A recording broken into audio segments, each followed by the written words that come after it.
আজ হাজির হলাম টেস্টি মিল্ক কুলফি রেসিপি নিয়ে। এই প্রচণ্ড গরমে শরীর ঠান্ডা রাখতে কুলফি মালাইয়ের জুড়ি মেলা ভার। ঘরে থাকা খুব সামান্য কিছু উপকরণ দিয়ে খুবই কম সময়ে বানিয়ে নিন দারুণ স্বাদের কুলফি আইসক্রিম। আর আজ আমি দুধ দিয়েই কুলফিটা বানাবো। তার জন্য প্যানে নিয়েছি 1/2 লিটার গরুর দুধ, যেটা আগে থেকেই জাল দিয়ে ঠান্ডা করা। আর নিয়েছি ছোট ছোট দুটো গুঁড়ো দুধের প্যাকেট। প্যাকেটের গুঁড়ো দুধটা ঢেলে দিলাম। এখন ভালো করে লিকুইড দুধের সাথে মিশিয়ে নিতে হবে। আমি লিকুইড দুধ আর গুঁড়ো দুধ দুটোই নিয়েছি। আপনারা যে কোনো একরকম দিয়েও কুলফিটা বানাতে পারেন। এখন অল্প একটু ঠান্ডা দুধের সাথে 2 টেবিল চামচ কর্নফ্লাওয়ার মিশিয়ে নিচ্ছি। কর্নফ্লাওয়ারটা কিন্তু ঠান্ডা দুধের সাথেই মেশাতে হবে। গরম দুধে মেশাতে গেলে দেলা পেকে যাওয়ার সম্ভাবনা থাকে। এদিকে ইন্ডাকশানটাও অন করে দিয়েছি। মিডিয়াম হিটে দুধটা গরম হচ্ছে। একটু নাড়াচাড়া করে কর্নফ্লাওয়ারের মিশ্রণটা দিয়ে দিলাম। এখন অনবরত নাড়াচাড়া করে কর্নফ্লাওয়ারের মিশ্রণটা দুধের সাথে ভালো করে মিশিয়ে নিতে হবে। আর হিটটা অবশ্যই লো টু মিডিয়াম রাখতে হবে, কারণ কর্নফ্লাওয়ারটা খুব তাড়াতাড়ি ঘন হয়ে যায়।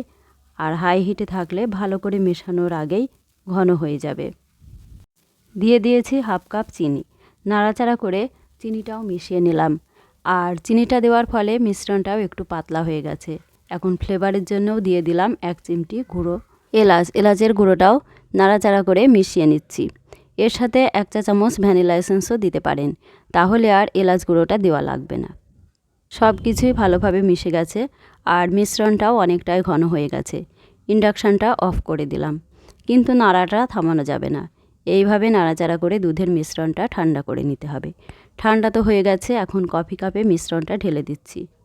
এই কাপে করে এইভাবে ঢেলে দিলে খুব সুবিধা হয়। সবগুলো কফি কাপে একইভাবে ভর্তি করে নিলাম। এখন এই রকম ফয়েল পেপার দিয়ে মুখটা বন্ধ করে নেব। আমার টোটাল 7টা কফি কাপে ভর্তি হয়েছে। অ্যালুমিনিয়াম ফয়েল দিয়ে মুখ বন্ধ করার সময় আর রাবার বা সুতো দিয়ে বাঁধার প্রয়োজন হবে না। হাত দিয়ে একটু চেপে বসিয়ে দিলেই হবে। এখন একটা ছুরি দিয়ে একটু ফুটো করে নিচ্ছি মাঝখানটা। তারপর আইসক্রিম কাঠিগুলো দিয়ে দিলাম।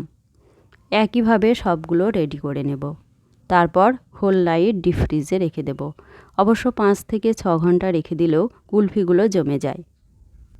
এইভাবে বাড়িতে বানিয়ে দেখুন, সত্যি খুব কম সময়ে আর কম খরচে বানানো যায়। আর খেতে ভীষণ ভালো লাগে। কুলফিগুলো জমে গেছে, এখন খুলে দেখাচ্ছি। কফি কাপটা ছিঁড়েও কুলফিগুলো বার করা যায়, তবে এইভাবে আরও তাড়াতাড়ি বার হয়ে যায়। দেখুন কত সুন্দর হয়েছে। একইভাবে দুধ দিয়ে কাস্টার্ড মালাই কুলফিও বানাতে পারেন। আমার চ্যানেলে আছে, চাইলে দেখে নিতে পারেন। রেসিপিটা ভালো লাগলে চ্যানেলটা সাবস্ক্রাইব করে পাশে থাকার অনুরোধ রইল। খুব তাড়াতাড়ি দেখা হচ্ছে অন্য কোনো রেসিপি নিয়ে। সবাইকে অসংখ্য ধন্যবাদ।